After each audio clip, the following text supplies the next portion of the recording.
edisi yang sebelumnya silahkan teman-teman cek videonya ya yang ada di dalam deskripsi, karena tentu saja video ini adalah lanjutan dari edisi yang kedua. Selamat datang di channel DC Indonesia. Pada video ini kita akan membahas kembali serial Wonder Woman edisi yang ketiga yang berada di era Dawn of DC. Sebenarnya edisi ini bisa saja dibilang edisi ke-803 yang melanjutkan nomor penerbitan edisi komik Wonder Woman. Nah, tanpa banyak cerita, langsung saja kita masuk ke ceritanya. Let's go.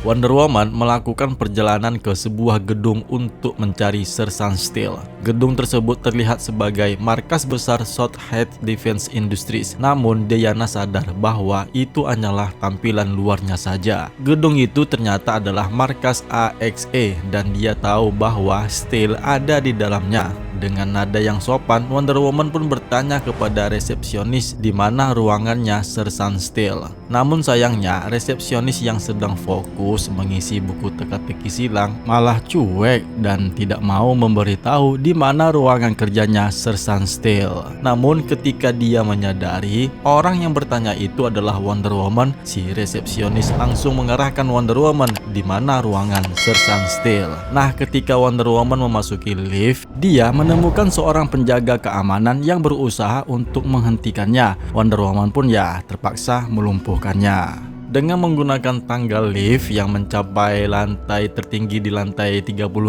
di mana ternyata para tentara sudah menunggu di depan pintu lift itu. Tapi begitu pintu lift terbuka, Wonder Woman melemparkan tiaranya yang memantul dari sasarannya dan membuat para pasukan menjadi pingsan dan terkapar. Begitu juga nih dengan seorang tentara yang mencoba menahannya, namun sayangnya dia terkena lemparan tiaranya Wonder Woman seperti bumerang yang akhirnya terjatuh pingsan. Dan karena tidak ada lagi yang memberikan arahan, Wonder Woman pun memutuskan untuk mencari ruangannya Sersan Steel sendirian saja. Setelah dia menemukan ruangan kerjanya Sersan Steel yang ada di lantai 32A, di sana dia menghajar semua tentara yang kembali menghajarnya. Dan di saat dia duduk di meja kerjanya Sersan Steel, ternyata Sersan Steel muncul di hadapannya sambil mengacungkan senjatanya ke arah Wonder Woman. Sebenarnya kehadirannya si Wonder Woman itu ke ruangan kerjanya Sersan Steel adalah untuk memberitahunya karena dia telah menemukan sesuatu yang penting dalam memecahkan kasus Emily. Lagi pula mereka berdua, Emily dan Wonder Woman, sebelum kasus ini terjadi, mereka telah saling bertemu. Rupanya Wonder Woman pernah menyelinap ke gedungnya Sersan Steel sebelum kasus ini terjadi dan dia telah mencuri sesuatu di dalam gedung itu.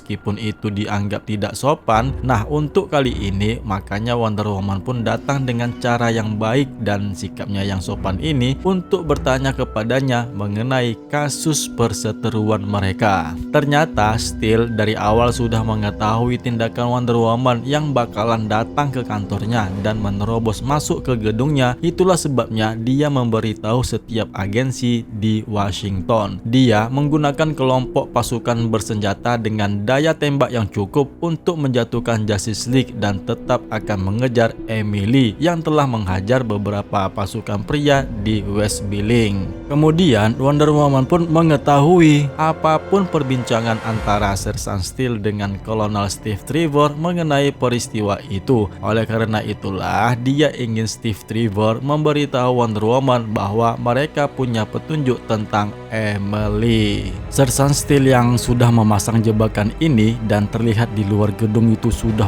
banyaknya tentara untuk memburu Wonder Woman, yang juga mengatakan kepadanya bahwa Yara dan tali lasonya tidak akan bisa untuk menyelamatkannya. Nah, ancaman itu tidak membuat Wonder Woman sama sekali menjadi gentar. Malahan dia bertanya lagi apa yang Steel ketahui tentang Emily dan kematian belasan pria lainnya, dan di mana semua saudari-saudarinya yang diculik oleh tentara bawahannya AXE. Sersan itu pun kemudian menjadi marah dan berteriak saat ini pasukannya sedang menuju ke ruangannya dan dia tidak akan bisa melarikan diri. Akan tetapi Wonder Woman tidak khawatir dengan ancaman itu karena dia memiliki Invisible Jet-nya.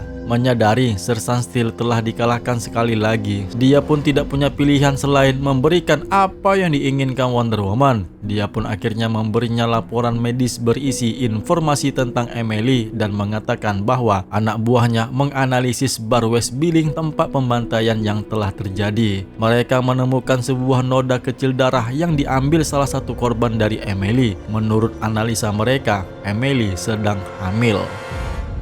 Sementara itu, di sebuah rumah besar, sang penguasa yang kita kenal sebagai The Sovereign diberitahu oleh kepala pelayannya bahwa tamunya telah tiba di tempat mereka. Tamu yang dimaksud ternyata adalah seorang tentara bernama Delgado dan dia sedang menunggu Sovereign di ruangannya. Sambil menunggu, dia pun melihat-lihat semua koleksian Sovereign dan dia mengaguminya, terlebih khusus lagi nih kepada senjata yang digunakan oleh Presiden Lincoln. Laki-laki yang dipanggil sebagai sang penguasa The Sovereign itu menjawab bahwa dari semua barang yang dia kumpulkan itu, negara Amerika memiliki kekayaan yang tidak bisa dibeli ataupun dijual. Saat Delgado terus mengagumi arahan sang penguasa The Sovereign, lelaki tua itu bertanya tentang misi Delgado yang ada di Montana. Dia adalah bagian dari pasukan kecil yang melawan Wonder Woman dan hasilnya mereka mengalami kekalahan. Sang penguasa The Sovereign pun bertanya-tanya apakah Delgado merasa terhina atas kekalahan itu atau mungkin trauma dengan kekalahan tersebut. Namun si Delgado itu tidak merasa seperti itu karena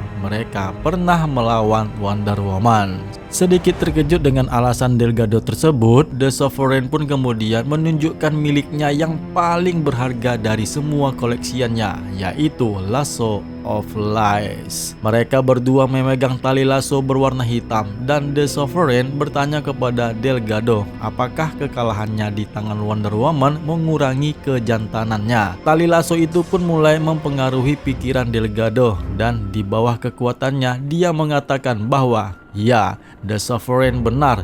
Tak hanya itu, Delgado merasa menjadi sesuatu yang tidak diinginkannya. The Sovereign pun kemudian meminta Delgado untuk memberitahu semua orang bagaimana dengan perasaannya dan kemudian untuk mengakhiri penderitaannya. Setelah beberapa kemudian, Delgado pun kembali ke rumahnya. Dia pun menulis catatan yang menggambarkan bagaimana Wonder Woman telah merampas haknya untuk hidup sebagai seorang laki-laki dan kemudian dia pun bunuh diri. Nah, di saat sekarang ini Sovereign yang masih di penjara terus menceritakan kisah kekalahannya di tangan Wonder Woman kepada putrinya Trinity, termasuk bagian tentang kehamilan Emily. Trinity hanya bisa mengungkapkan keterkejutannya saat menghadapi kemungkinan Emily menjadi ibu kandungnya. Nah, mendengar cerita tersebut, Trinity yang masih setia mendengar cerita orang itu menjadi terkejut. Orang itu pun bertanya, apakah kau masih ingin melanjutkan ceritanya lagi? Dan cerita pun bersambung.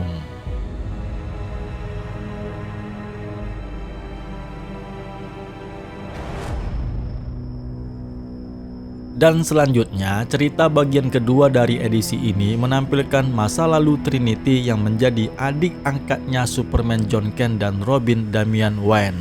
Di masa depan, John Kent dan Damian Wayne di saat itu sedang menjaga Lizzie Prince yang masih belia di Wayne Manor. Terlihat Damian dan John Kent sedang berdebat mengenai kasus yang mereka tangani, di mana Damian mengeluh karena John meninggalkannya sendirian untuk menyelamatkan sebuah bendungan yang kemudian kekurangan dana. John pun hanya menjelaskan Damian kan bisa saja menangani masalah itu. Sementara itu, Lizzie yang masih belia sedang mengeluh dan tidak ambil pusing pusing dengan perdebatan kedua saudara angkatnya, di mana saat ini dia harus makan ayam goreng dan keju, tapi si Lizzie malah menginginkan pizza. Nah, di saat mereka berdebat, Damien yang secara tidak sengaja mengucapkan kata-kata kotor kepada John Ken, Lizzie yang masih polosnya masih kecil itu mendengar perkataan itu yang kemudian mengulangi perkataan Damien tersebut. Nah, kesempatan ini digunakan John untuk meninggalkan mereka berdua. Frustasi karena John yang telah meninggalkannya sendirian dalam tugas mengasuh anak, Damien pun memutuskan untuk pergi berpatroli dan membawa bocil itu.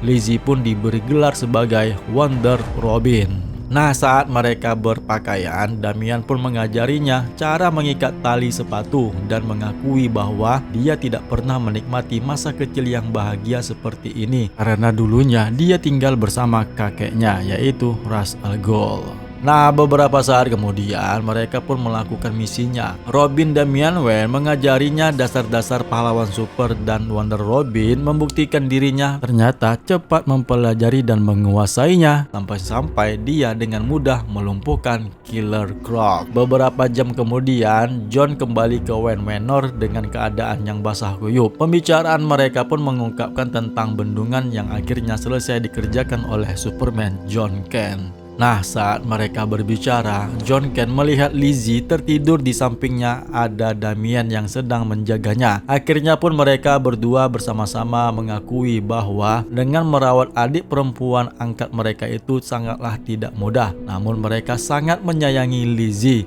dan akan melakukan apapun untuk membantunya menjadi seperti ibunya. Dan cerita pun berakhir.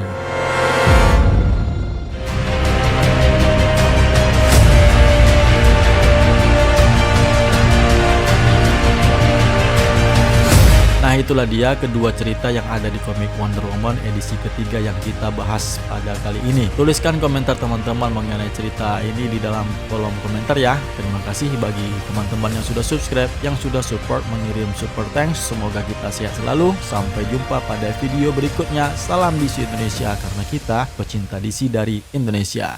Yeah.